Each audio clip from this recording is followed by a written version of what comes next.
Let's go. So, ladies and gentlemen, thank you for taking your seats for the very last plenary session of this conference on European space policy. It is the last session, but not it's maybe the most crucial and most complex issue that we will discuss here, namely financial support for space-based assets and services. During the previous sessions, spontaneously, several times, we entered the topic, namely where a lot of speakers talked about financing GMES. Now that the Commission, in its proposals for the multi-annual budget 2014-2020, has kept GMES out of the financing framework without giving until now a clear alternative. Once again, we have a distinguished panel to discuss this with key players from the European Commission, from the European Parliament, the European Investment Bank, ESA, and on the other hand, the industry service providers. And I will present them as they take the floor. Because we are already running late, I will give immediately the floor to Hervé Jouin-Jean, Director General of Budget in the European Commission. Monsieur Jean-Jean, merci d'être là. Thank you, sir, for having accepted this difficult task to explain to our audience and the MEPs why the European Commission has made the choice it has made, which is to exclude the GMES project from the budget. You have the floor, sir. Monsieur le Président. Thank you very much, Chairman. That's a fairly direct question, then.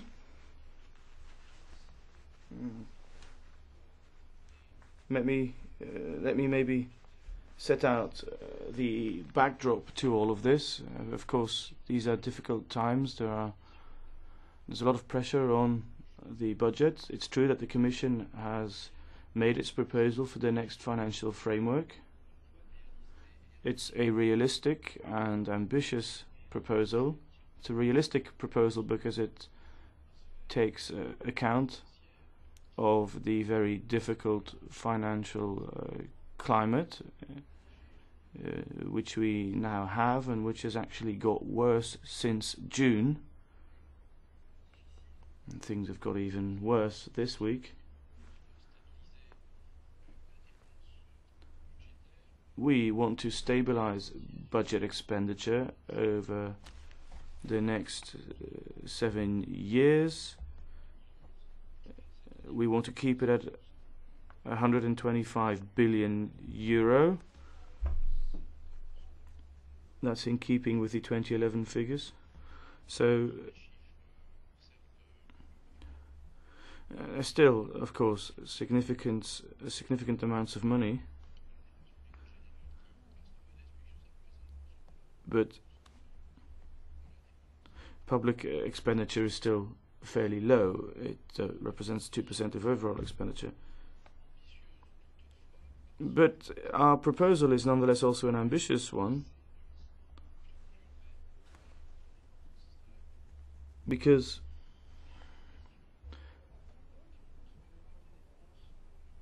we have stabilized in nominal terms agriculture. The same goes for cohesion policy. And we're aligning things to our strategic objectives as well. You have the 2020 strategy, and we're putting a lot of money into research and innovation. 80 billion is being foreseen there, which is a 46% increase when compared to the previous period. So as much as possible, with all of these constraints, we've tried to put as much money into securing the future. So you have that 80 billion, and a lot of that is going into the space policy. 7.9 billion euro is being put to the EGNOS and Galileo projects for the period from 2014 to 2020. That should allow us to complete the infrastructure and to cover the exploitation costs. As you know,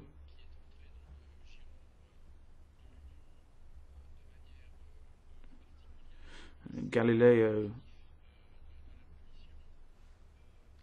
is a Commission asset, which is a bit peculiar, but we do want to make sure that the necessary funds are now available to complete that program. At the same time, we have put in place ring fencing. We want to make sure that the costs don't spiral out of control. Last year I made the same point when addressing the conference. The European Union's budget is fairly modest in size, so you need to make sure that the costs don't spiral out of control.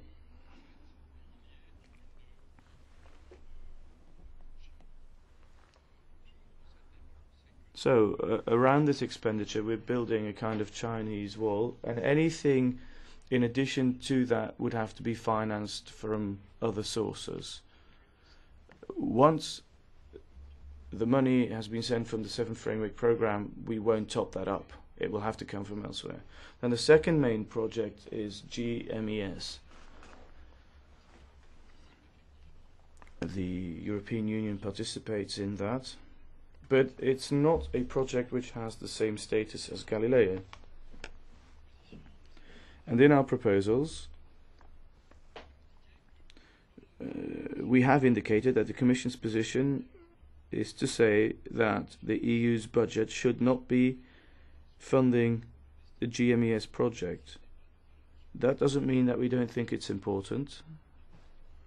Of course it is very important, and we all believe it can produce added value, and we're very much in favour of the project being completed. But in this context of budget austerity, our analysis is to say that the European Union's contribution to the programme needs to be done by the Member States.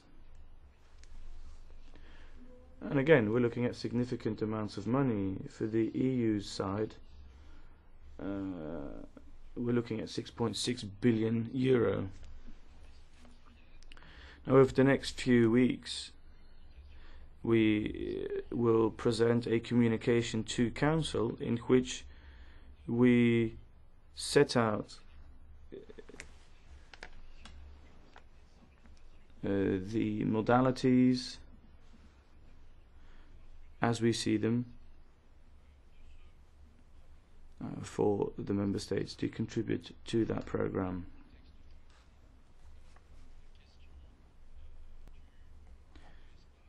There's also the 2020 strategy. In that context, let me tell you how we see space fitting in there.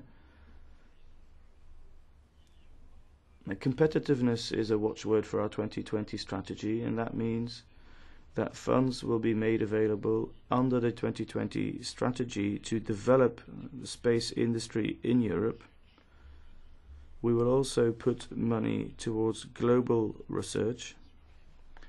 And of course we want to make sure that the space dimension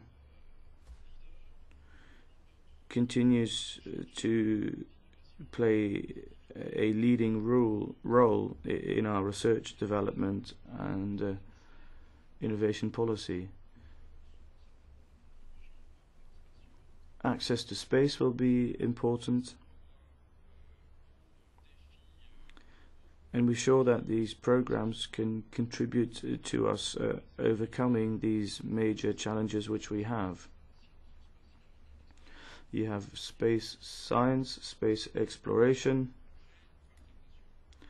and if we develop that side, then that will allow us to take part in international projects as well. Now, I don't have a great deal of time, so in conclusion, I will say that these proposals will now be discussed in Council and also by Parliament. And as I said, we have budget austerity, so it is inevitable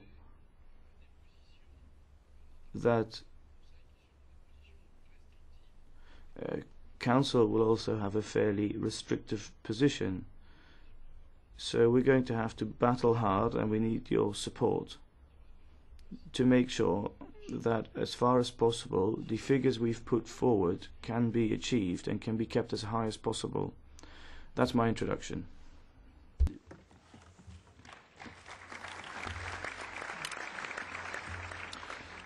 Thank you very much. In the meantime, Ms. Herzog arrived. It's one of the members, important members of the European Parliament concerning discussions about money. Thank you very much for coming. The first member of the European Parliament we will hear now is Mr. Böge. He was a rapporteur on the multi-annual framework this year. And I think that he has something to react now to Mr. Joinjean. Ja, vielen Dank, Herr Vorsitzender, Herr Generaldirektor. Thank you very much, Chairman, Director General, ladies and gentlemen.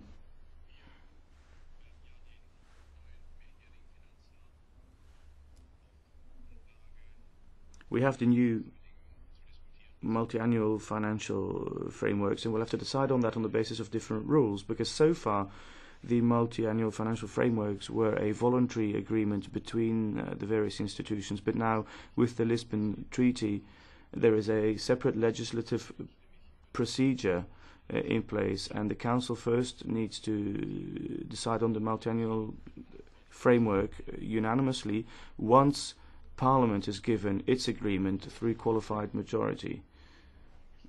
So that triggers a different type of discussion on the multi-annual financial framework, and the Council also approaches things in a different way because Parliament does need to give a qualified majority agreement. The treaty also sets out what should happen if there is no agreement, because then they look at the upper limits of the 2013 budget and they go back to the interinstitutional agreement, and of course there are certain elements there which member states are calling into question currently. If we now look at the Commission's proposals, then from the point of view of the Parliament, we should state that for the first time in the Parliament's history, it now has a negotiating mandate which was adopted in extraordinary committee and signed and voted through in the June plenary. And that negotiating mandate will serve as guidance for us, of course, for the future, and that would also include paragraph 60 of the Schur report on the European space policy. But I think we need to just clearly state again that the Lisbon Treaty mentions the unity of the European budget, so expenditure and income is to be seen as one unit. And with the exception of certain income, the budget is actually financed through own resources. And member states, of course, are then tempted not to keep to what they've ratified themselves. You saw that with the monetary union, and you see that also with the discussions on the budget. But in the extraordinary committee, we approach things in a very disciplined but also in a very ambitious way, and we do understand, of course, that the member states need to be on board in any discussion so that we can actually achieve a result at the end of the day.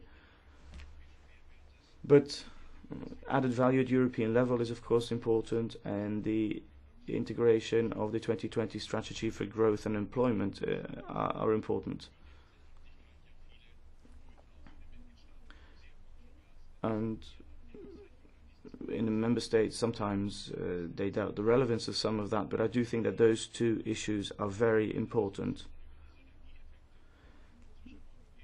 And if you want to achieve synergies between national budgets and the EU budget, then of course if you've lifted certain tasks to the European level,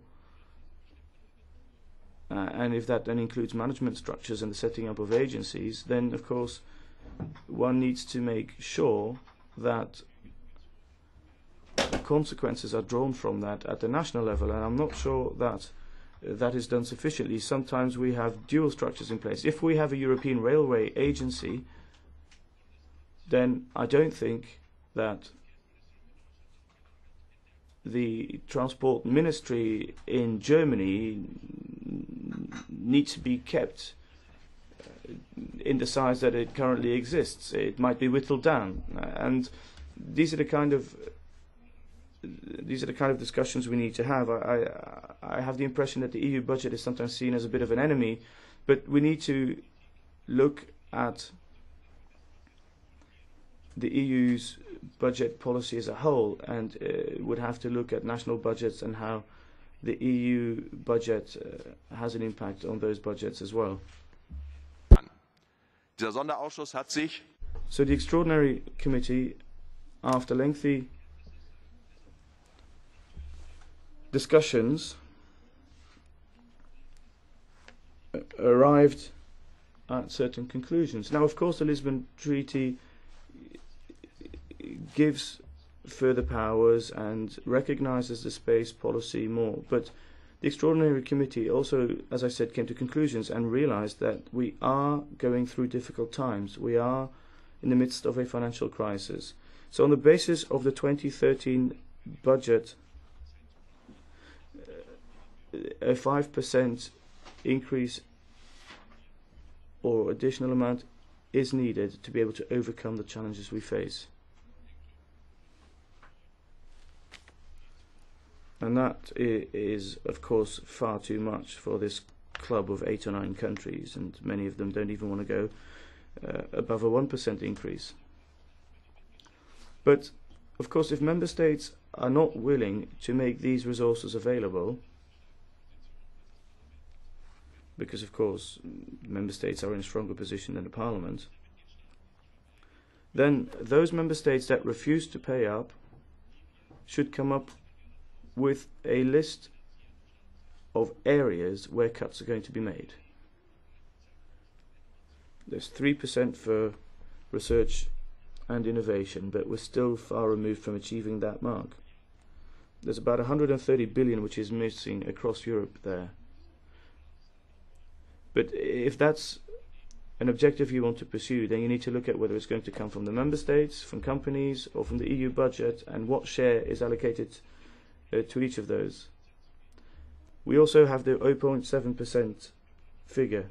Well, with the exception of 3 member states, we're again far removed from achieving that goal. And I could continue along these lines.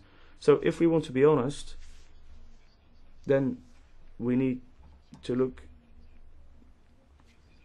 at the budget, see where synergies can be achieved between the EU budget and national budgets. We need to look at how European added value can be given more prominence, and how the 2020 strategy can become a point of focus. And if member states don't want to go along with that, then they need to be honest to the citizens and to the international community, and they need to say that these ambitious projects that they've always promoted will no longer be financed and will have to either be postponed or cancelled. if you honest in political terms, you need to tell your citizens that, and that's where I disagree with the Commission. I can remember when we were negotiating Galileo. Parliament insisted on having a community method at the time, and under the financial framework now we have a raft of instruments which are located outside the financial framework, but it's the Solidarity Fund, the Globalization Fund, the Flexibility Instrument, and a few others. So to mobilize these funds in the case of emergencies, you've done that. So far, so good. And I understand that the Commission, in its proposal, has taken into account the Member State position and also, to some extent, the Parliament's position and the proposals made by the Parliament in reaction to the Prodi package, which was a bit too far-reaching. But if you then look at what that means for EGNOS, GMES and Galileo, then Parliament in its extraordinary committee said, well, we want to clarify whether this is now to be lifted to the European level as a project, and if so, what kind of resources will be needed for that up until 2020 and beyond that. And of course, you want to make sure that the other priorities are also kept to as well. You have nuclear fission, ITER, those projects need to be looked at as well.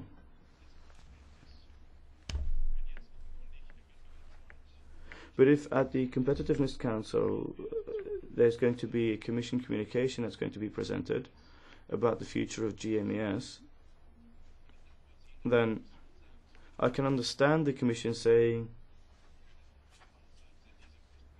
well, we can't finance these major projects if there's only a 1% increase to the budget. That's correct. Also because the Member States are not willing to make cuts elsewhere.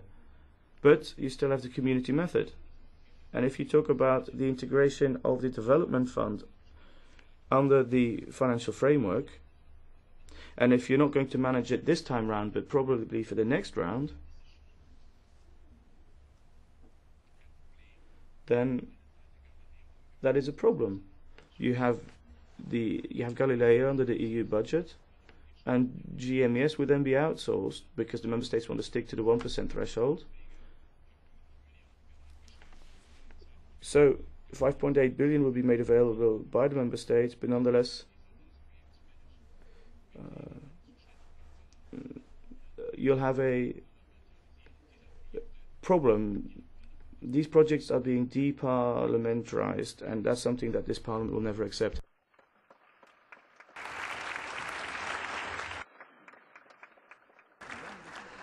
Thank you, Mr. Berger. Your answer was very clear. I have now another member of the European Parliament who was rapporteur of GMES, Mr. Damien Abad. Oui, merci beaucoup. Ouais. Thank you. Thank you. I am one of those who supports what Mr. Berger has said. I think that we're at a turning point here, and the director of the Commission said that. And when there's a crisis, it's the time of truth. Is the Commission going to provide this added value and finance this project, or do you feel that savings should be made all over and the budget would lack teeth? We have the Euro 2020 strategy, and we shouldn't make the same mistakes as we did before Lisbon, and we have to see that we have the resources to do this. I'm not going to go over everything Mr. Berger said, but the GMES so far has been financed under the 7th framework programme to the tune of 1.2 billion euros. And the agency put in 1.6 billion as well. So And what we need is about 6.6 billion euros, as has been said.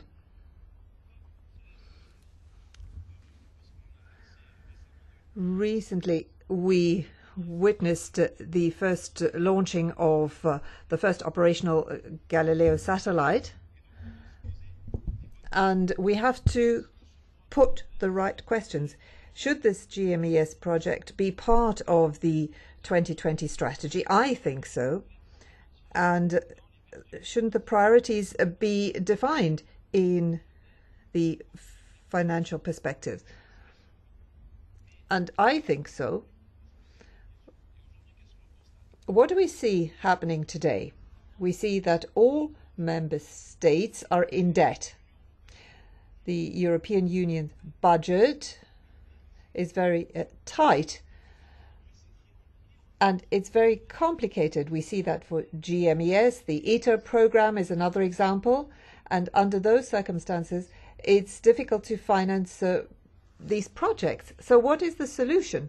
The solution is that within the financial perspectives, I think that we have to do something about the own resources of the budget, because without that, the GMES project, which is a space priority, without that, then in the future, we're not going to be able to finance it under the community method. So we have to all contribute together. We have to have a special own resources mechanism. It could be some sort of tax, but I think we have to consider that. Otherwise, we're going to all make fine statements and speeches, but nothing is going to happen because we won't be able to finance it.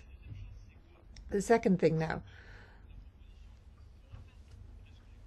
from what I understood from the Commission's communication, is that they press for intergovernmental coordination or cooperation, and it would be up to member states to act.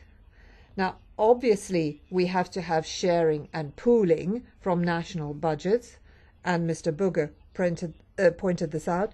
I think that there has to be a strengthening of the budget from all sides. And in the Garriga report, the European Parliament said that we need to have a European approach. We have to work together to be able to finance the GMES project within the financial perspectives, but also subject to the influence and control of the different budgetary authorities, and the European Parliament is part of that. And this, for me, is the crux of the matter. Because if we can't finance major industrial projects, after all, we have the legal base in the Lisbon Treaty, and we must make use of it and see that we have the resources to do this. So I would appeal to you that we have a true budget with own resources. It doesn't mean we have to increase contributions from member states, but we have to change the system with a special mechanism for own resources, and that would mean we could finance the GMES program. And I think it's the only way we can make headway on that. And I think that this is something that most of my colleagues in the European Parliament would agree with. We have to work on this in order to finance these projects which are of European interest. It's not simply scattering a few resources here and there. We have to concentrate the resources on big projects. So I think that Mr. Tajani should be made aware of this. So we have the GMS problem, but a problem would be having to break off midway. There's nothing worse than having started a program and then having to stop, because it means you can't get to the operational stage. Then there's no point in starting at all. So I'm quite passionate about this, because I believe we have to put the right questions, because otherwise it's really pointless that Europe has a space policy. Let's leave it to the Chinese and the others then. So I think that we have to ask the right questions, have a good mechanism, and that the European approach should be respected and strengthened. Because if we don't want to be put in orbit around the other world powers, I think we have to act together so that for the next multi-annual financial framework, we have resources in line with our ambitions. Space isn't something abstract. Space is something very specific that can provide results for the environment, geopolitical, geostrategic interests as well. And it is up to us, together with the Parliament, so that we take the initiative, we do something, and together with the Commission we try and find a new method of financing which would enable us to carry this project through.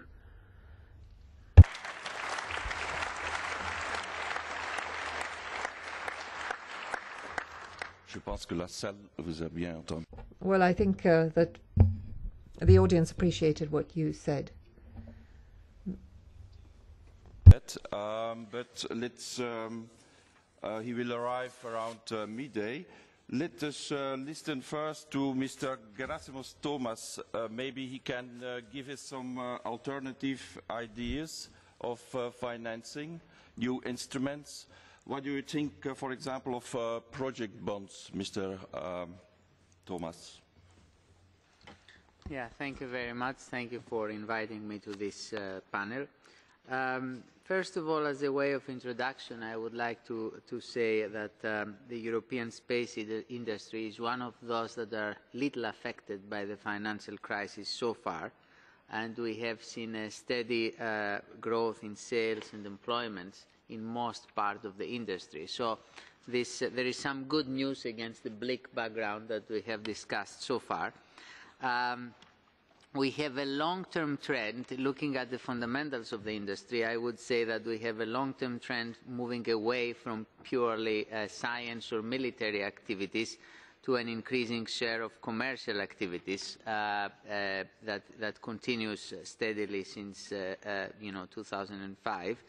And is expected to continue further with the development of new space-based services in communication, air surveillance and navigation services. Then, before we look at the financing, we should look at a couple of elements of the structure of the industry. The industry is dominated by some large enterprises who employ 60% of the labor force in this industry, and SMEs who employ less than 10% of the labor force that it is linked or around this industry. But when we look not at the employment component, but when we look at the product output and the development component, smaller enterprises have a much bigger, almost 0.25% of all the activity in development of satellite components and space-based services. And that is this part of the economy, this part of the smaller companies, more dynamic companies, is the one that I'm going to address here today. In financing terms, for new services and the development of components, we need, let's say, access to risk capital and long-term financing. These are the two types of financing characteristics that we need in order to support the industry with these long-term financing characteristics. As far as the Commission is concerned, we have made the proposal on the new multi-annual financial framework back in June. We heard the reactions already on very specific parts of it. Tackling the issue of risk financing, we see that for the European space industry there are several elements of our proposal that touch the space industry. The first is under the Horizon 2020 Research and Innovation Programme. We plan to have instruments, a loan and guarantee service for research and innovation. It is, will be the successor of the current RSFF programme, whose financing companies let's say, active in the area of intensive research. In the area of RSFF currently has financed the AlphaSat prototype satellite, and this kind of similar type of financing will be expanded to more companies in the future through the loan and guarantee service for research and innovation. We also plan through the Horizon 2020 program to support venture capital and companies in the space industry or companies developing components for the space-based assets and applications using space-based services will be able to benefit from venture capital investments through the equity instrument for research and innovation. Detailed proposals on that will be made by the Commission by the end of the year. And finally, on the more growth segment of the market, more growth-based venture capital, the equity facility for growth is proposed by the Commission to provide up to 700 million for risk-based financing in these areas. Then there is another part of the EU budget that would be accessible to space engaged companies. It is the Connecting Europe facility, in which up to 9.5 billion will be dedicated to ICT services. In this particular component, I mean, the Connecting Europe facility will be substantially, a big part will be grants, and there will be a part that will be delivered through financial instruments for facilitating the financing of companies engaged. But in the area of ICT, the majority, probably up to 50%, will be channeled through financial instruments, and therefore we expect companies, small, medium-sized, larger companies that are in the satellite and space area to benefit from financing through this facility. It will also provide money through equity and risk-sharing instruments. Finally, we have made recent proposals for the Project Bond Initiative. The Project Bond Initiative is a subset of it's one of the instruments under the Connecting Europe facility. And there we hope through this project to use EU budget resources to attract institutional investment in long-term projects as the ones that are needed for the financing of the space industry. I would therefore, I think there is a certain heavy discussion and intensive discussion on key elements of the European space policy. We heard it in the previous panel, we heard it today. My intervention aims to, let's say, to point out that beyond these key questions that were just raised, there is a number of other applications, products, companies engaged in the space industry. The Commission is dedicated to support risk financing and long-term financing for this kind of companies while they develop services or assets around this. We plan to develop the right instruments to support the space industry develop and thrive in Europe with these instruments over the next, decade up to 2020, and we are preparing to do that for the next MFF. We are preparing to do it already now, so hopefully once agreement is done as of 2014, all these instruments will be ready and operational. I will stop my intervention here. Happy to answer questions later.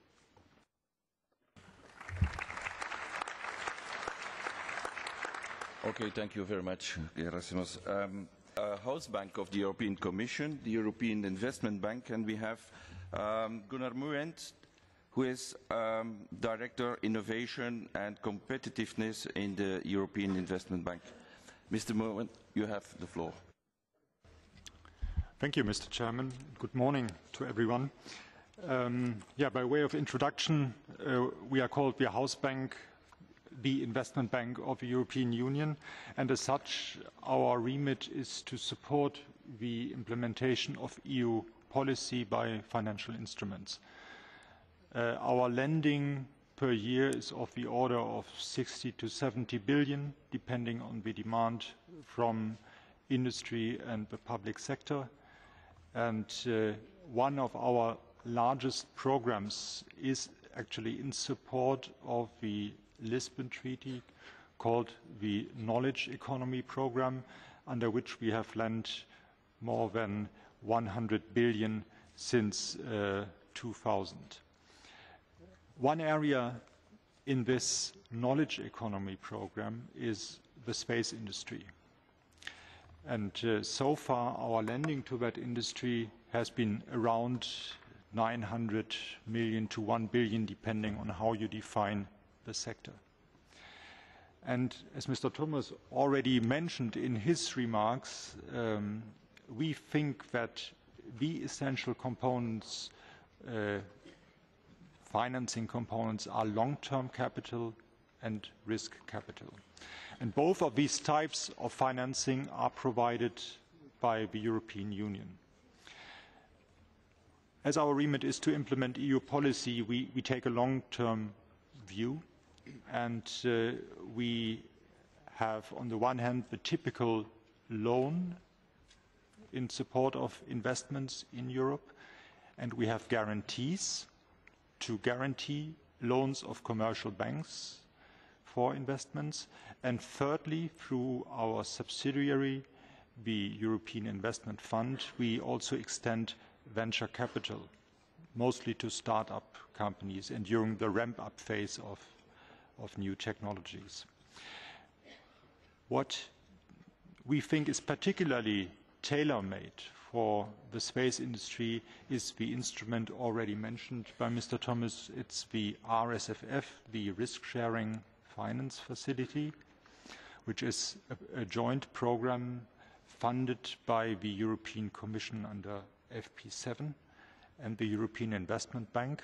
Both sides have put in 1 billion euros of, call it, reserve capital to absorb the potential losses from loans under this program. And this facility is earmarked to support early-stage technology financing. And one example was mentioned, this AlphaSat financing for 200 million was one of the loans to the space industry, which was financed under this new instrument, financial instrument called the RSFF. With regard to the future, we heard about this Connecting Europe facility, and the large portion of that money earmarked for ICT broadband applications. If the 9 billion is maintained as the volume, it is highly likely that a large portion of that will go also into space or space-related infrastructure projects.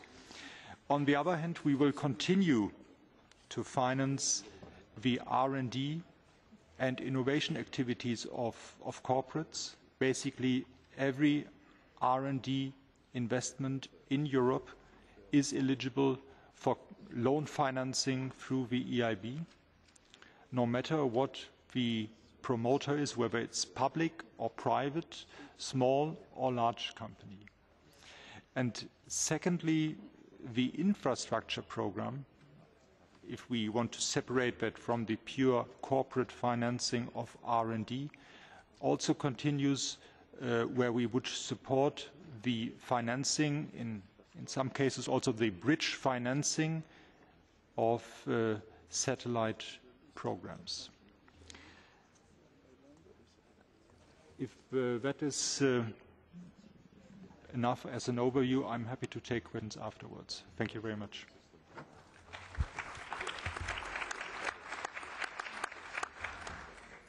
Thank you very much, Mr. Mouant. Let's switch now to the other side of the table, where we have the industrial partners and the service providers. And I give the floor to Massimo Di Lazzaro, Senior Vice President Business, Line Observation Systems and Radars from Thales. Thank you.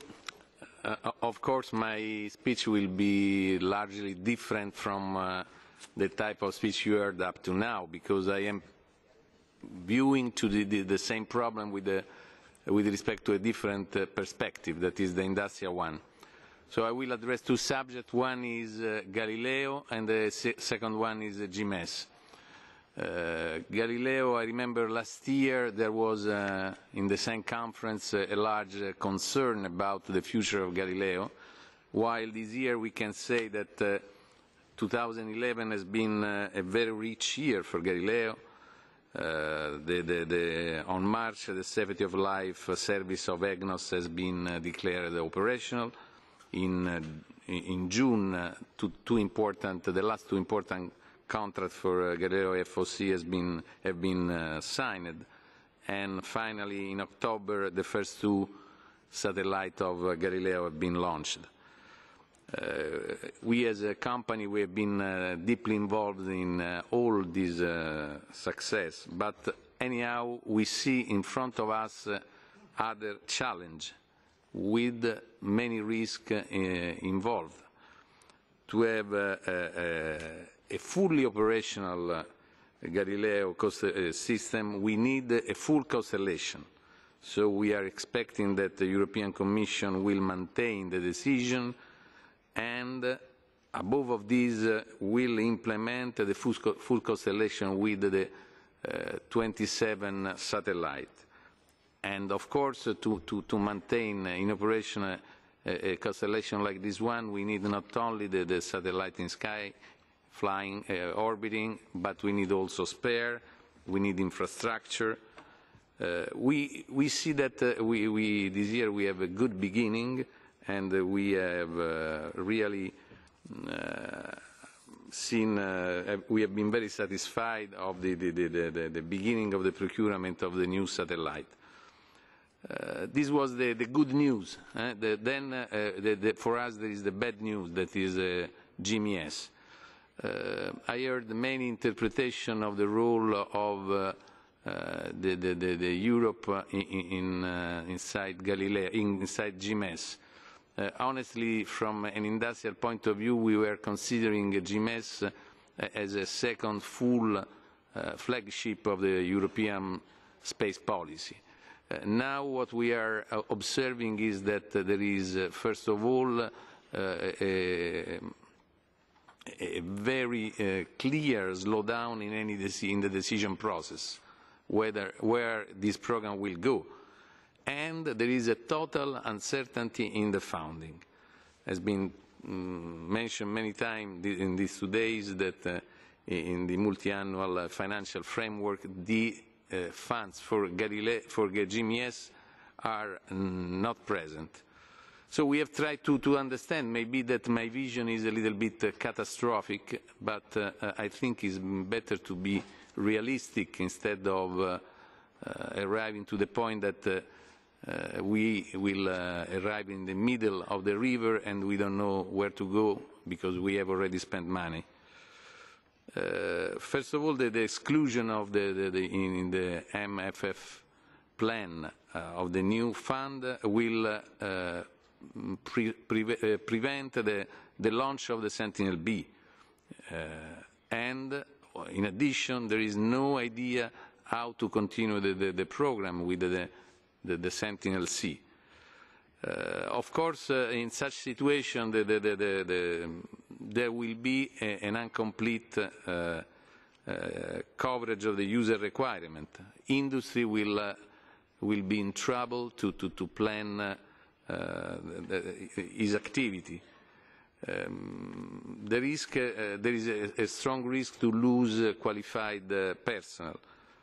And this cancellation of fund, according to us, put at risk also the launch of the first Sentinel, because the problem arises if we don't have money to operate the system. What is the reason to launch a so important number of satellites that will be ready starting 2013? The opinion of the industry is that GMES is exactly the same of Galileo. Needs continuity of financing in short and medium term. Have been mentioned how could be sustained GMES if the money will not come from European Union. We do not believe that it will be possible to create a structure like PPP before the market is well established. In other words, we think that the solution of PPP could be not the first choice, but something after the market has been established. The other alternative funding, asking the member states to participate and substituting Europe, again, we do believe that this is a way that will not bring to anywhere. Consider that many member states have already started and planned the so-called contributing mission. So member states are doing their part in GMES. For instance, Italy has launched the second generation of Cosmos Skymed. So we see that there is really a very small chance that this will be successful. And we do believe that if this will not happen, there will be no role for, and if GMES will not be successful, there will be no role of Europe in the many important themes like the environment monitoring, climate change, emergency, disaster, maritime surveillance, and so on. We do believe that GMES is something that can be sustained by European Union only, because it gives the political background to exist. In addition to this, we do believe that GMES will pay back the investment that Europe has to do. Because I think that we are forgetting the amount of money that every country in Europe has to spend any times has to face a natural disaster.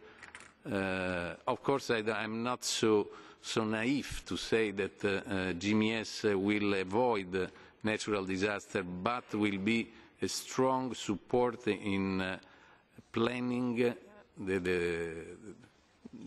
territory to avoid the natural disaster. So in the long term, it will provide a real important payback. In addition to this, what it means for industry. May I ask you to conclude? Yes, sure, I will.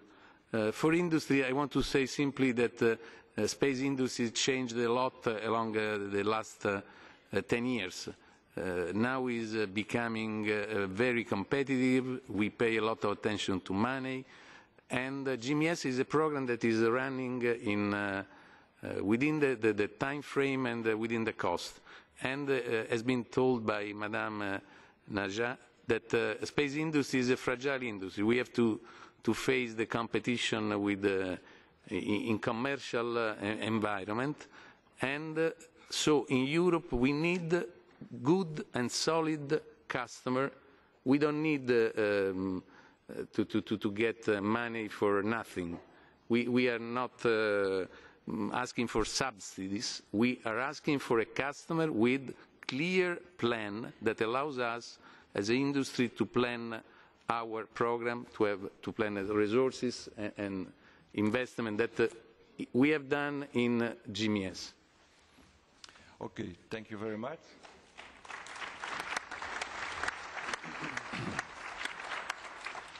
Now I'm glad to give the floor to Mr. Serge van Herk, CEO of NewTek, the only small, medium-sized enterprise here in the conference.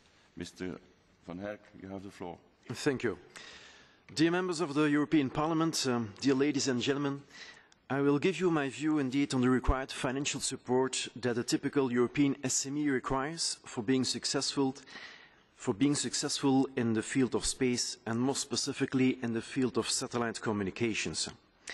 In order to do so, I will mainly focus on what I believe to be an existing and well-functioning European instrument that fosters both innovation and employment within our space industry, namely the ESA Artes program. Artes is a long-running and large-scale project from ESA intended to support development of advanced SATCOM products and services. To give you an idea, satellite communication is a key growth engine for industry. In 2010, the SATCOM market accounted for more than 70% of the European satellite industry revenues and employment, and for 90% of all European commercial launches. So before I further focus on the advantages of the Artes program for the SMEs, let me give you some background information on the company that I represent, being NewTech. Today, NewTech is a Belgian technology company that is focusing on developing, manufacturing and selling satellite telecommunications equipment on a worldwide basis.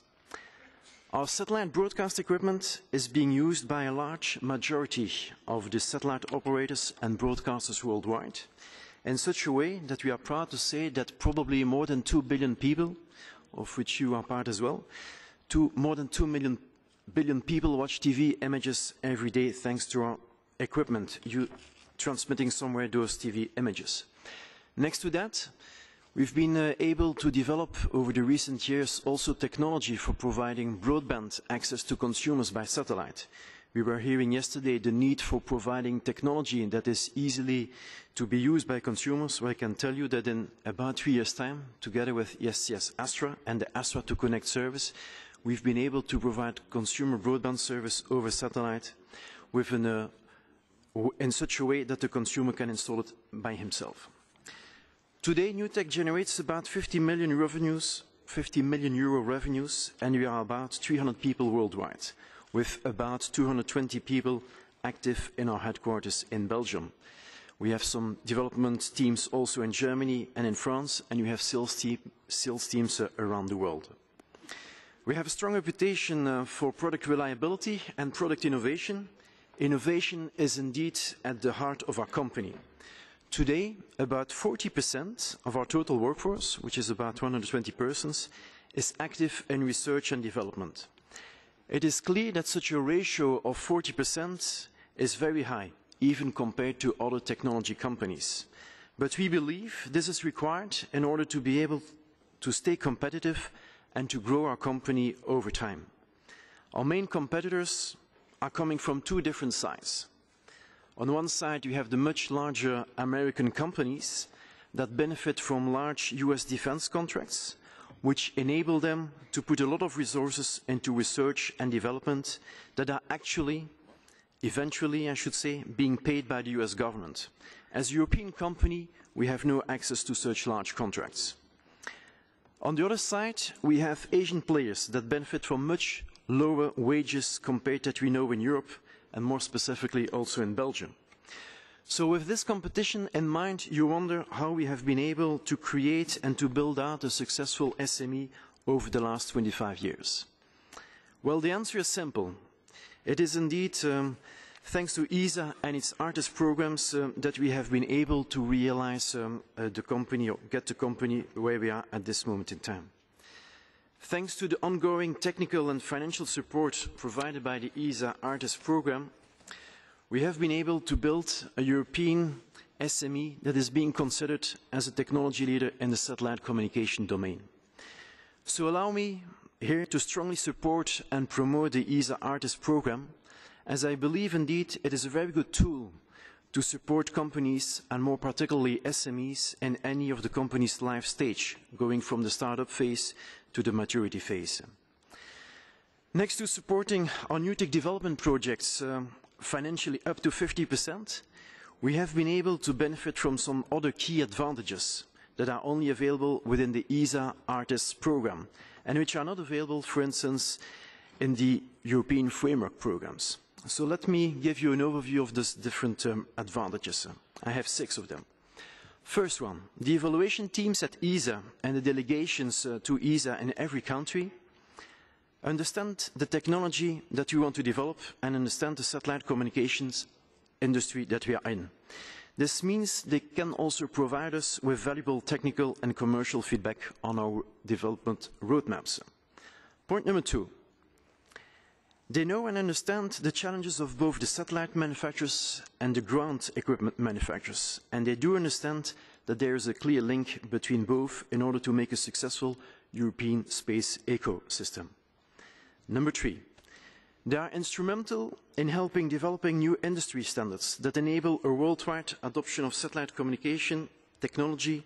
I refer, for instance, to DVB-S and DVB-S2 standards that are widely used for supporting satellite TV transmission all over the world. Number 4, ARTIS program also allows companies to enter unsolicited proposals. This has the big advantage that you can enter your request for financial support according to your own company planning and needs. 5, ARTIS also protects the IPRs that you as a company have been able to generate during the development work. For obvious reasons, this is really a key requirement for many commercial active companies. Last but not least, the program has been able to work during many years, and it has been quite effective for many companies. So as a conclusion to my intervention, I want to pass on the following message to the space policymakers present in this room. Please make sure to keep indeed an existing and working financial support instrument as ESA's ARTIS program, as it is indeed helping a lot of SMEs around in Europe to develop innovative solutions for the SATCOM industry. Thank you very much.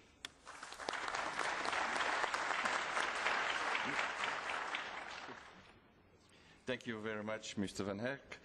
We have now Mr. McDougall, Vice President, Strategy and Business Development of Inmarsat. So, good afternoon, everybody. We will also say nice things about ESA eventually, but let me start by saying that Inmarsat, as a successful global satellite operator, would not be here and would not be as successful without the strong European institutional links that we have had through 30 years. In fact, Inmarsat began as a kind of a PPP. It was an intergovernmental organization which was founded with governments, signatories, and the headquarters, headquartered in Europe from the start, in London, with very strong support from Europe since the maritime shipping industry was really most strong in Europe. Through the years, we've had very strong support from ESA, both indirect, through their investments in technology for which our suppliers benefited from, and I'm happy to say that we have procured by far the majority of our satellites from European suppliers, and indirect through, and direct through programs such as AlphaSat, which I think you've heard of before, and associated product portfolios. We've also enjoyed the support of the European Investment Bank. You heard about the AlphaSat program just a minute ago. In fact, the European Investment Bank was a lender of capital to Inmarsat about 20 years ago for the Inmarsat 3 program. So even then recognized the great advantage of satellite and space-based industry. And finally, we have been fairly linked to the European Commission, most recently through a program called the 2 gigahertz or the S-band program, and before that with Galileo. You heard Mr. De Doridas speak earlier about the progress, and everyone is delighted that the satellites are up. Many of you will know that there were previous interests to form a kind of a concession, a commercial operation to implement and run the commercial services of Galileo. I think it's fair to say it was probably a little bit premature 4 or 5 years ago to discuss this. I think that day will come again soon, and Inmarsat would be delighted to look at a role of an operator of Galileo, at least for commercial services. That's yesterday. Today, as well as the 2 Grand Projets, which I think we've spending most of our time on so far on this last day and a half, Galileo and the Earth Monitoring Program, I really don't want you to forget, because we certainly don't forget, that there are a number of other important EC initiatives that are much smaller, smaller in scope, smaller in capital needed, but quite important in terms of public policy, that I think need to be sustained and nurtured in this collaboration between government and commercial. And I'll mention a few examples of them. Border control, anti-piracy initiatives, maritime surveillance, fisheries management, public and safety services, disaster relief, closing the broadband gap in Africa, et cetera, a number of programs which are absolutely essential for I think, some of the departments and for some of the development objectives of Europe, which don't necessarily require new satellites or hundreds of millions of support. What they do require is a close alliance and collaboration between government and commercial. And we are directly involved in some of those and look forward to continuing to. And finally, I think we should think about, against the austerity budgets that we face at a public level, and don't forget, while the private sector has done reasonably well, the impact of the austerity is that the access to capital has shrunk dramatically in the last couple of years, and that impacts our ability to invest in new projects. And of course, the stock market has let's say, is a very volatile state, and that again affects our ability to fund and develop new projects. I think we've heard about two basic models of collaboration between government and the commercial sector. One of them is this term we come up with all the time, a PPP. And there are a couple of, I think, good examples. I think Inmarsat itself is probably one of them. I think that the Paradigm system in the UK is probably another one. We're hoping that through ESA's engagement with the European Commission and the aeronautical industry, that Single Skies for Europe will be another example of where we can bring commercial companies and operators together with the space agency, together with César, to find a solution which works to bring the advantages of satellite communication to better aeronautical safety within Europe. And I mentioned Galileo again. I think we will revisit the engagement of operators in the commercial sector, not necessarily the supply side, to Galileo in the years to come. And one last one I'd mention is that the European Commission very boldly went forward with a project to release a slice of spectrum around it's called the 2 gigahertz band for European broadband. And they have done their part to open the door for industry to come in and exploit this, and we are, Inmarsat's trying very hard to do that with continued support from national governments and from the Commission.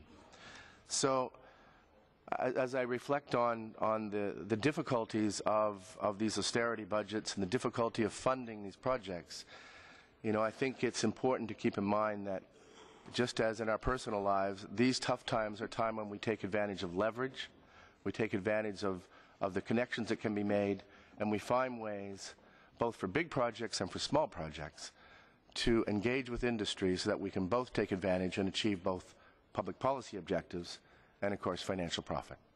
Thank you very much.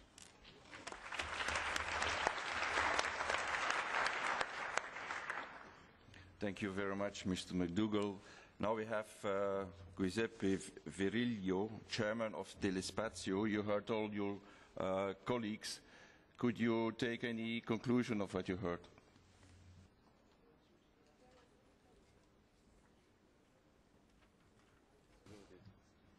It's working. Thank you, Mr. Chairman. And it will not be easy also because the dimension of the problem is so large that there is not a unique solution, obviously.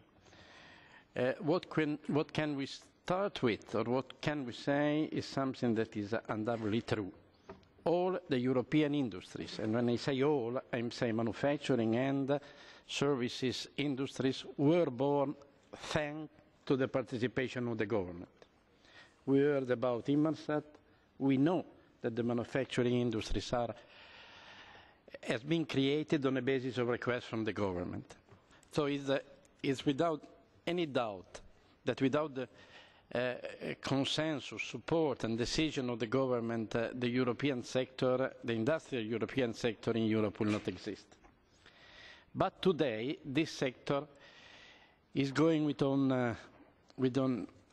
its own leg.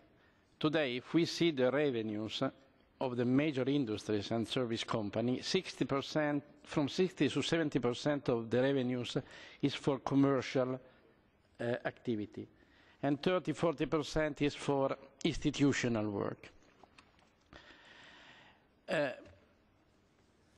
What does it mean? It means that even in the form of looking to a financial support or a support from the government, we have to consider different means, different leverage and different attitude. What we need to remain competitive on the commercial market is something that it can be what has been remembered, financial leverage, risk protection, easy access to the money, joint approach to new R&D, but it's something on which we have an history, and I believe that we can confidently go together with the institution. There is 40 years of history that show us how to go. The money can be enough or not enough, but we know how to do and in which way to proceed. The problem comes when we are talking of a not consolidated market, when we are talking of services that are not yet proven, when we are talking about new business. In this case, what we need to see is a more active role of the institution. What we need to see is institution, either it is ESA, European Commission, EDA, whatever you want, that take the leadership, provide not only the financial coverage, but provide also the industrial policy and the strategic policy to implement this decision. This is something that is out of the pure financial means to support, because it's clear that when we are talking of industrial policy, we need to talk about protection, we need to talk about availability of infrastructure, we need to have availability of critical technology. So it's something that is a little bit out of the normal financial implication. Art, as it was recalled by the previous speaker, it's a good tool where we are putting together the effort of the industries in terms of know-how and investment, and from the other side we are putting not only the financial support from the institution, but only the know-how, the technical know-how of the institution. And this is, has been proven to be a good tool. I believe that something similar should be put in place, because when we consider the budget that is available from our competitor, and when we are talking about the US available budget, we are talking of something like 50 billion euro per year, with a ratio of 1 to 10 with the budget that is available in Europe. So since we cannot compete on the big number because the ratio will kill us as in the beginning, we have to invent something that is can allow us to sustain the competition. And this, it may be the PPP as it was recalled, but we have to take profit of the experience that we had, and we have to propose something innovative that it will put the responsibility on the shoulder of industry by sure, and we will never deny this kind of responsibility, but it will also put the institution, whatever institution is, in the front end with their responsibilities. I believe that this is the only way that we can proceed in a field that is extremely difficult, complicated, with a competitor that has the benefit of more funds or with growing markets that are growing more than the European one. Thank you.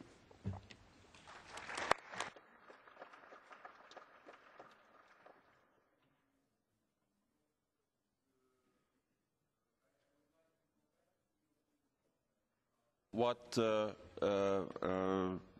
we have heard until now. What do you have, Ms. Herzog, as conclusion? What is important in what you heard? Thank you, Chairman. Ladies and gentlemen, I am extremely happy to be back again to the room after we had a similar successful meeting last year. I mean, it's extremely difficult to make a conclusion for so many great speakers, so I decided to do not go by one after, but to make my conclusions probably in 3+1 grouping, if you don't mind. I'd like to start with the most important from the European Parliament point of view. I think for the European Parliament it is very, very important to listen what the market says, what the European industry says to us. And I think it's great to know that there are large and small companies who wish to compete in the world market in the field of the innovative technologies called the satellite technologies. For me, that was the very, very promising message, although we have the difficult time. I have also heard from the businesses that the access of capital has changed compared to the past, and it brings another instability to the market. So it's not only the EU is shrinking at this moment with its financial means, but the full world capital market is different compared to the past. And I think the most important sentence I have heard from the businesses, which is totally new role for the EU, that they do not wish the EU subsidies, they wish to be EU as a loyal consumer. But EU is normally not a consumer for anything. Yeah? We do not have, beside the buildings, any ownership. So being a consumer for the EU is a totally new role, and it has to be the kind of psychological change for ourselves, how we behave as a consumers ourselves. I think it was a very, very important sentence from the businesses. Coming to the Commission, I was not here when the first speaker has spoken, but I have got his speech, so I had the pleasure to be informed, and I'd like to apologize for the delay. It was an important issue from this point of view. I liked very much that the Commission is frank. Yeah? They do not wish to, make a nice wording while they have a limit. I was extremely happy that the Commission was open to speak about their very positive commitments to the space technologies, but from the other side to say openly and frankly the limits they have got, the limits which are established by the Council, established by the head of states and established by the ministers of finance, which will be extremely difficult to come over. But I was happy to hear also from the Commission speakers as well from the EIB, I keep it here as a Commission, that it's not only to have more money is the approach of the Commission, but they are looking for a new potential means, which means maximize the efficiency offer to the sector. The new risk-sharing facility which was mentioned, the growth venture capital, and the project bonds, which, be honest, I can be very proud because it's a kind of socialist invention. The project bonds were asked for first by the socialist group of this House. So they try to find, with the limits they have got, the new and innovative methods somehow to increase the opportunity for the sector. And it was also said that although the austerity measures apply for everything, it seems that 46% increase for the 8th framework programme will be built, and we try to save it, not only in the Commission but also in the European Parliament. The Commission said also a very important issue, which we certainly fight with the Parliament, that as a compromise they think that Galileo should be under the EU budget, while GMES has to be out of the EU budget. In the European Parliament language, it would mean that one would be run under the community method, while the other one wouldn't run under the community method. And here I'd like to turn to my third conclusion, which is the conclusion of the European Parliament, and I think we are even stronger united on this among the parties than before this conference, let's say, that we think in the European Parliament that the community method has to be saved and has to be applied. We cannot differentiate the two projects on that issue, and I think that the Parliament, the Commission and the Council will have long hours to discuss in the future for the remaining budgeting period till 2014 and the multi-annual financial framework between 2014 and 2020 community method versus other method. Simply say that because it's too difficult or because it's limited, we think it's a weak argument, because finally it can cost far more to manage the two projects under the same management, by the way, or similar management with the very different two methods. It cannot be better. I think the Parliament will very, very heavily stand for the innovation and for the Horizon 2020 targets. This is what we read in each single document of the Parliament, and I think this is what Mr. Abad and Mr. Böge both mentioned. So I think that you can count on the Parliament in your debate. And finally, these were my 3 points: the business, the Commission, and the European Parliament. Finally, as being here also in my own capacity, I do work a lot, not only in the budget committee responsible from the socialists for the space line, but also as a member of the industry who was the shadow rapporteur on the common strategic financial framework, which will set up the rules for the 8th framework programme, and also someone who is the rapporteur or draft person for the multi-annual financial framework for the competitiveness chapter.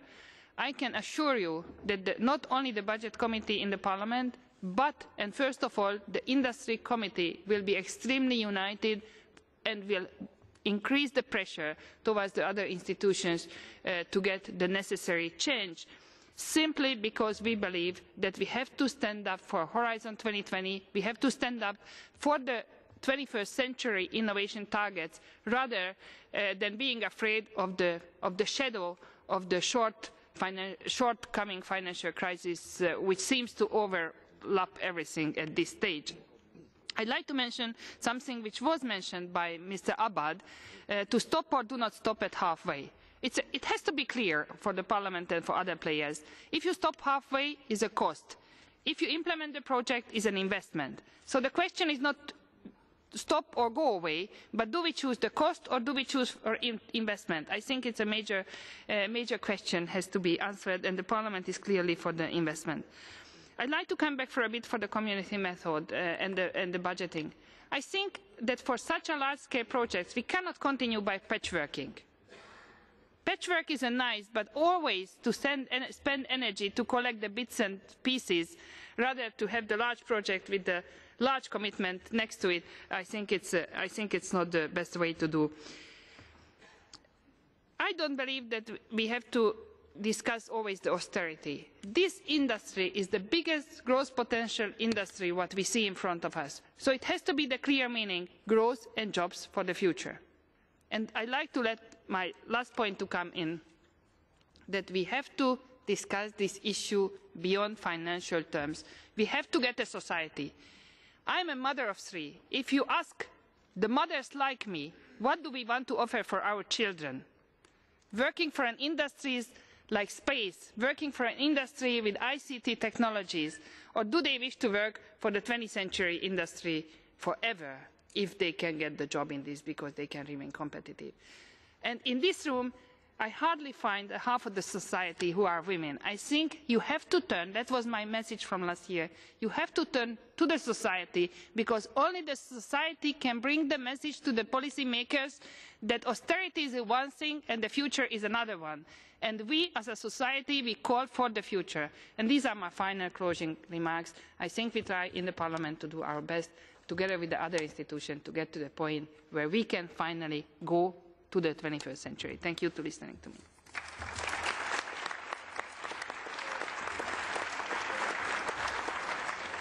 Thank you very much, Ms. Herzog, for your inspiring words. And in the meantime, Mr. Marsilio from ESA arrived. I give him immediately the floor. Thanks very much. So, distinguished representative of institutions, distinguished participants, ladies and gentlemen. From space, we look at outer space, and we look as well towards the Earth. We have also the possibility to have science in space, for instance, on board the space station. But all of these programs need financial support, meant primarily as institutional financial support. And some of them even require it. But not all space programs need financial support in the same way. If we break down space programs and activities through a target-based type of categorization, there are substantial differences in this regard. Space for knowledge, as well as space for mankind and planet Earth, rely exclusively on institutional funding. Space for competitiveness, as well as space for application and service, may also rely on private funding, and this is in fact where industry and operators may contribute through public-private partnership. The public party develops technology and infrastructure, arriving even at a pre-operational demonstration of services, and the private party may co-fund the development and join the benefits of intellectual property rights and of a possible market demand for recurring flight units, and or may run the exploitation of space infrastructure and the provision of related services. ESA has been involved in all the possible typologies of financial support. Full ESA funding, as for exploration optional program mission, public-public partnership, as for scientific mandatory missions, where in fact member states usually contribute scientific payloads in kind, or for GMES Sentinels and Galileo IOV satellites, where the partnership has been with the European Union. And we urge that this may continue for GMES in the next EU multi-annual financial framework, as it is currently planned for Galileo.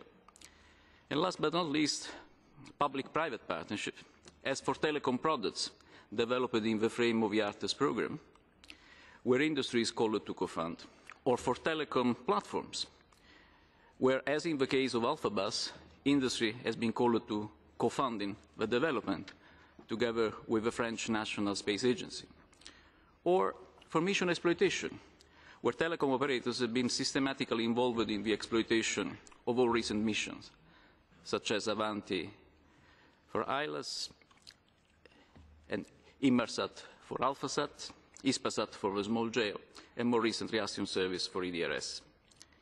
In some cases, the European Investment Bank has been behind successful partnership of ESA with industry and operators, making such partnership feasible through loans to a private party.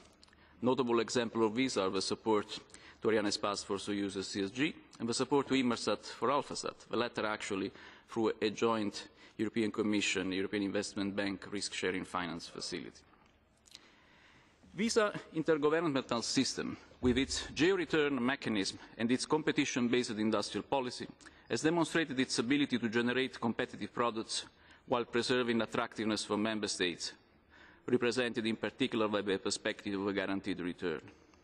This perspective, in fact, implies, among the others, success in building industrial capacities where they have to be created. And that's a key feature that European Union member states, not yet members of ESA, have shown to appreciate while considering to join ESA in the coming years.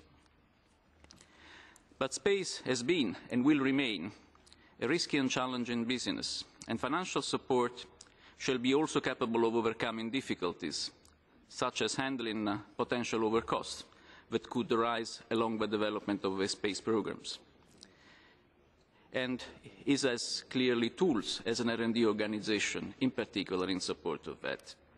Now, the issue is not about confrontation or simply comparison of an intergovernmental type funding versus community type of funding. They have coexisted for years, and they will surely coexist in the future. They have their own merit, although complementarity and implementation modalities have shown some margin for improvement, and we can work on that. The issue actually is rather under what model to cooperate. And in this regard, we favour a model where ESA undertakes research and infrastructure development through its own instruments, taking into account, in the case of application programmes of interest of the European Union, EU requirements in the definition phase, and relying on the long-term commitment and financial support on operations by the European Union during the exploitation phase.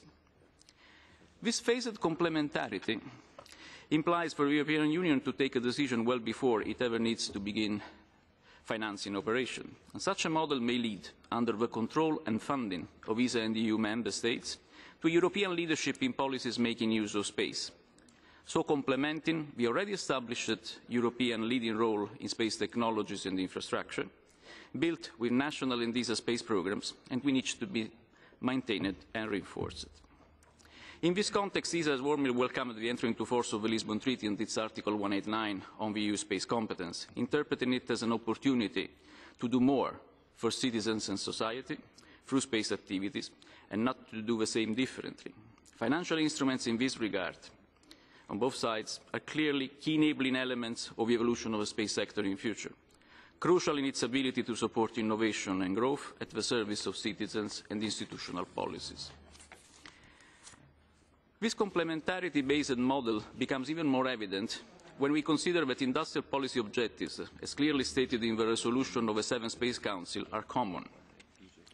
Namely, to support the European capability to conceive, develop, launch, operate and exploit space systems, strengthen the competitiveness of European industry for both its domestic and export markets, and promote competition and the balanced development and involvement of capacities within Europe.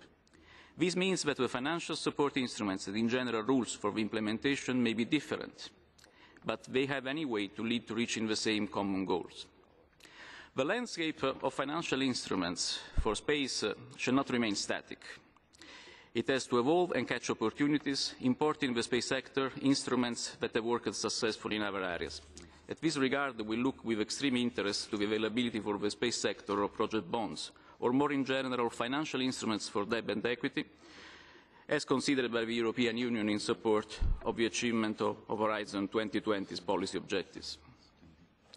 Coming towards the conclusion, space is a strategic asset for the EU, ESA and the Member States, and so for their citizens. This has to be taken into account when addressing financial support to space programs. At ESA, we are currently building up our proposal for the upcoming Ministerial Council in 2012. There is an enormous pressure from markets, governments and citizens towards budget deficit reduction and spending control. This might affect public policies towards research and innovation through a domino effect. In front of this turmoil, we remain nevertheless confident, since it is generally recognized that in order to get out of severe economic downturn, it is necessary to invest in a competitive and innovative economy and in research. And space is at the forefront of research and innovation, being able to promote science as well as application. In late 2008 already, a few weeks after the beginning of a financial crisis, the ESA Council at ministerial level entrusted record investment to ESA, about 10 billion euros. And this because ESA is a formidable vector for innovation and growth, supporting European science, industry and economy. So it is our responsibility at ESA, which is primarily an R&D organization, to propose research and innovation for the benefit of our society. But it is also our Member States' responsibility to grant the necessary financial support, allowing us to do so in growing partnership with national agencies, industry, operators, and in complementarity with the European Union. Thanks very much.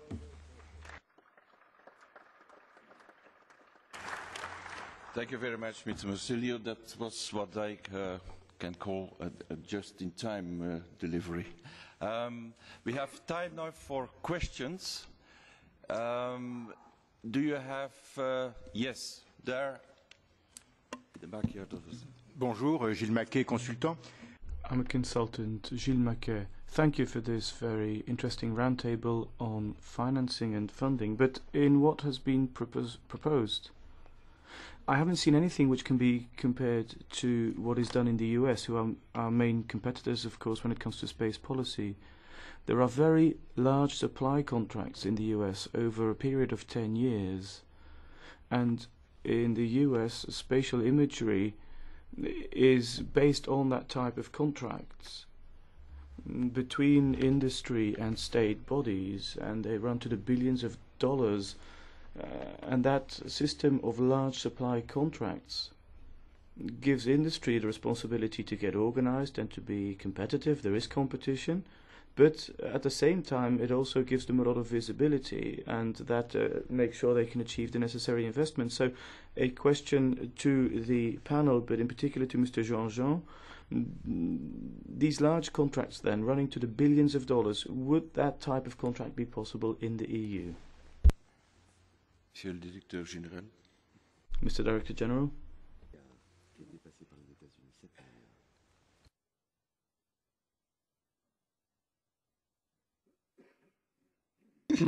Bon, je ne suis pas un expert de I'm not an expert on space. I'm actually just a modest Director General of the budget for the Commission. So let me come back to what I was saying in telegraphic form earlier. The European budget cannot be compared to the federal budget in the US.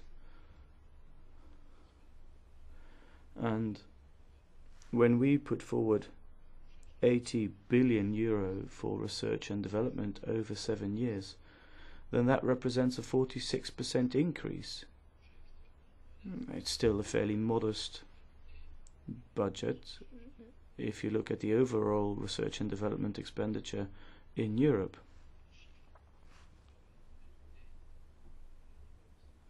It's only a fraction of what is spent overall. So what you say in absolute terms is legitimate. It's an interesting point of view, but if you look at the reality of things, then we're in difficulty, of course.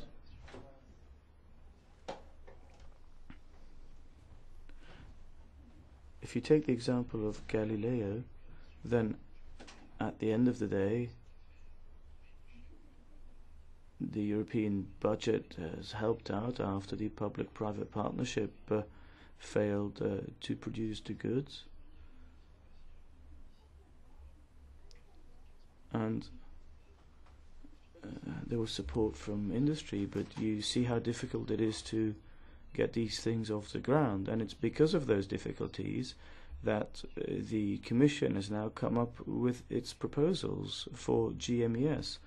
We're talking about space industry there, but if you look at nuclear and ITER, you might have the same problems. So, unfortunately, I feel that our ambition is curtailed to a large extent by the limited resources we have available under the EU budget. And for as long as the EU budget has the size it currently has, and I don't think there are any signs that it's going to increase, if anything it's going to decrease, then we will continue to face this situation.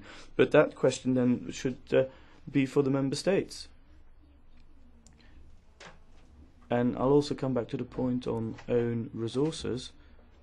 Of course, if we were to have own resources, and if that could be a substitute for national contributions, then that would give us a better basis for conducting a more dynamic policy. Monsieur Virilio, encore une minute. Mr. Virilio, just a minute on that, please. The question that it was posed is a correct one. The service, what we call the service level agreement, is a type of contract that are looking to services more than infrastructure.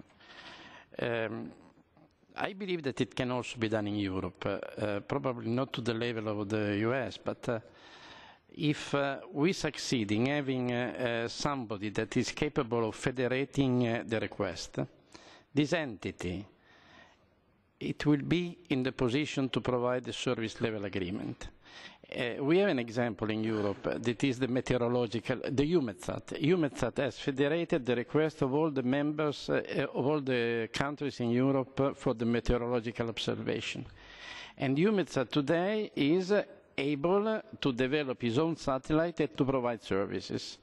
It's not exactly the same, but if we are capable of federating the requirement and the request, we could come to a service level agreement as in the States. Okay, thank you very much. Other questions in the room? Yeah, 278. Sure, Peter Desalding with Space News. For Mr. Jean-Jean, I want to make sure I understood what you just said. I believe you said that one of the problems that GMES faces today is not its own strengths or weaknesses, not its own merits, but a kind of fallout from what happened with Galileo. Did I understand you correctly?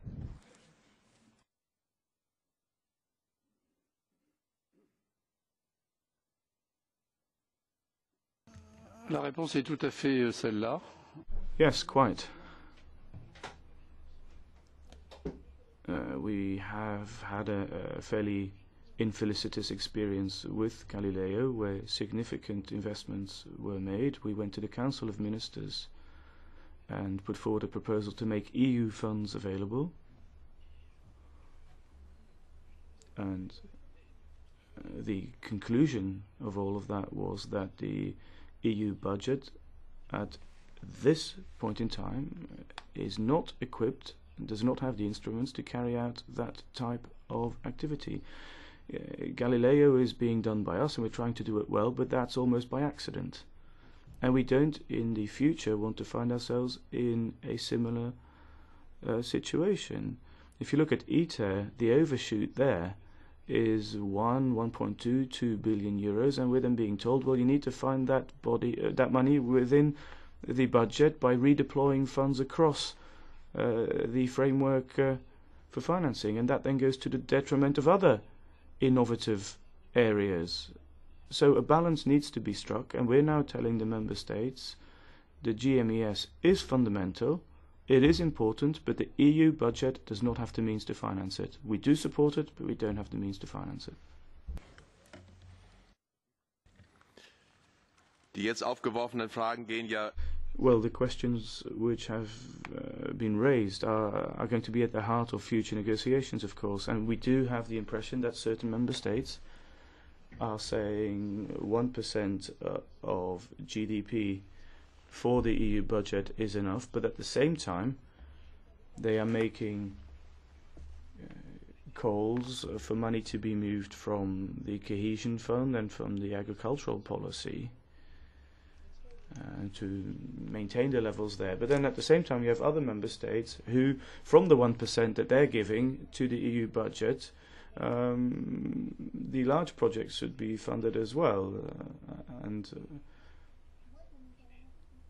Of course, if you do your sums, you know that that's not possible. And the Commission is indeed in a very difficult position. So I would launch a plea to all of you not to just talk to the Commission or Parliament about the community method, but also to talk to the ministers and the Council. They have this 1% figure in their heads, and that's what they go with. We all know that we need to make savings. We all know that the 2020 strategy also needs to be funded. But let me remind you once again that the Parliament was successful in the face of resistance from certain member states in obtaining Galileo funding. And we do now face that decision.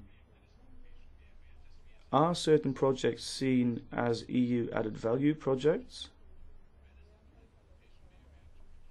And if so, if there is a European added value, can we accept that Galileo is dealt with in one way and GMES is dealt with in another way?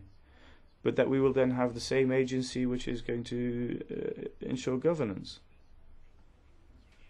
Now, of course, not everything ran smoothly when it came to the management of Galileo, and lessons need to be learned. But if you look at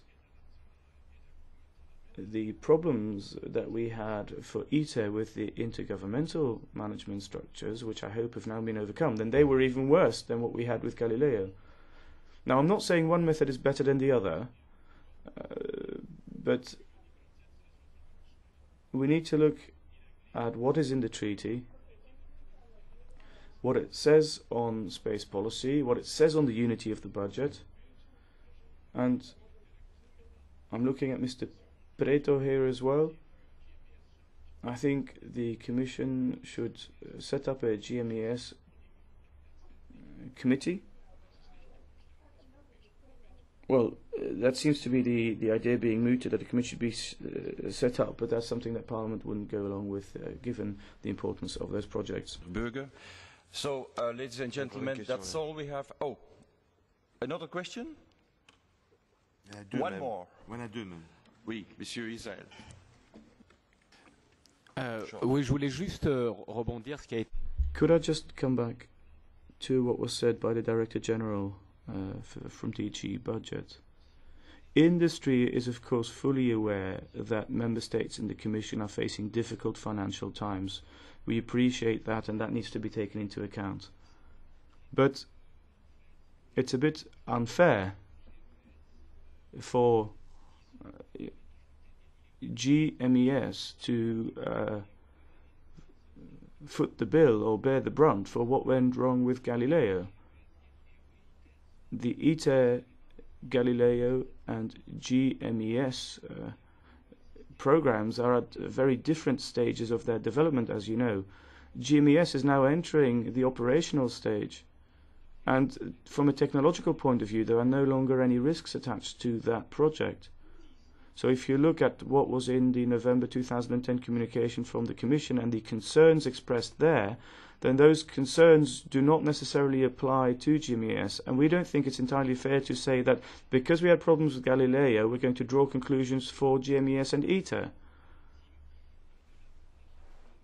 As I said, the programs are in very different stages, and therefore I don't think that that analogy holds completely.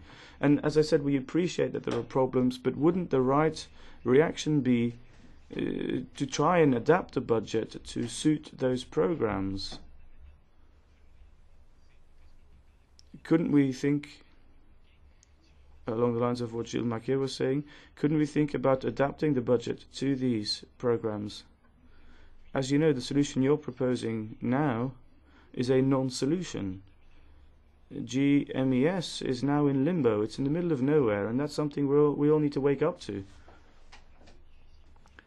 And in this very difficult context, I think we all need to shoulder our responsibility. And industry, as a non-core committed customer, can take its responsibility, is happy to take its responsibility, and we want to make sure that any expenditure is used to the full, that there is a service in place. Thank you. Merci. Il y avait une autre question. There was another question, I believe. Entendez? Oui. Je suis Jean-Luc Lefebvre. Je suis. I'm Jean-Luc Lefebvre. I'm a researcher at the Strategic Center for Military Studies in Paris. You've been discussing since the beginning of the morning, and in fact the beginning of these 2 days, as regards the problems of funding for big infrastructure projects, space projects in particular, in Europe. At the same time, in the United States, what is brewing is a project financed by the private sector, and that is space tourism. In everything I heard this morning, well, there's a proposal from Mr. Damien Ebag asking for a special own resources fund to finance major projects, particularly GMES. Couldn't we attract private investment and or other forms of funding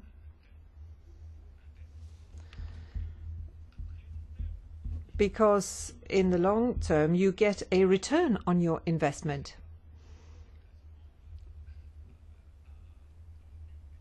So obviously there's no immediate yield, but for sovereign funds or private investment, couldn't they actually put money into such a fund? I think the question is for you. Perhaps Mr. Abad could comment on what he said. But first, in answer to the first comment, what we're having is a debate at the moment, discussions.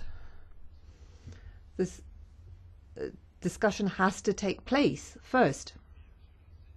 And I think that that is important, because if we'd left things as they were, then we would have simply gone on as we have in the past. I understand what you're saying about the GMES program, especially in relation to Galileo, but also ITER. What is essential at the moment is to have this debate, and member states will take a stand, and by the European Parliament. And I do hope that we find a good solution to all this. So the fact that the budget is not adequate, well, we've seen with the multi-annual financial framework that we're having huge problems with programming,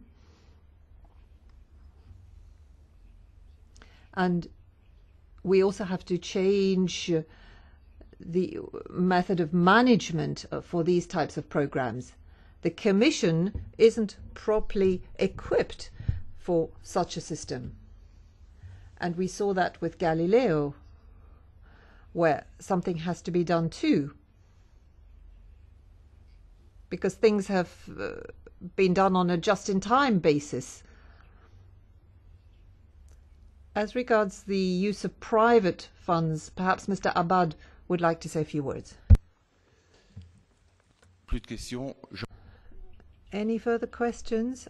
Something I'd like to say on the Horizon 2020.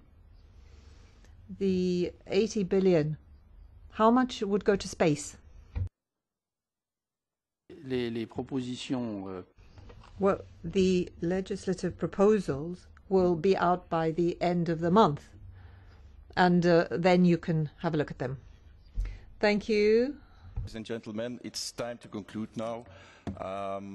We changed the panel. Please stay. We have half an hour to go. Thank you.